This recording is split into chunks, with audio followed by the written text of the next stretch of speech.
ทุกคนมีแต่ภาพสวยๆงามๆเนาะพี่น้องเนาะบรรยากาศยามแรงพี่น้องเพื่อนพี่น้องชมความสวยงามความน่ารักพี่น้องดูเมฆเป็นเกาะก้อนเป็นกลุ่มเนาะเหมือนกับเราได้ขึ้นไปสู่บนอวกาศเนาะพี่น้องเนาะเป็นความสวยงามอีหลีพี่น้องเบิ่งน้ำกันที่นี่เป็น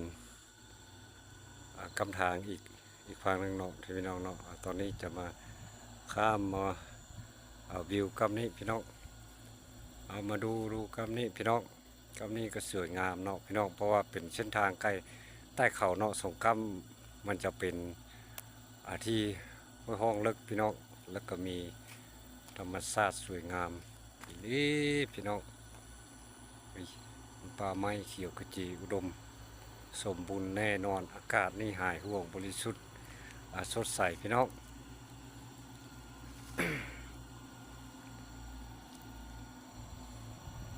โอเคเนาะโอกาสหน้าพบพ่อกันใหม่เนาะเพื่อนพี่น้องสบายดี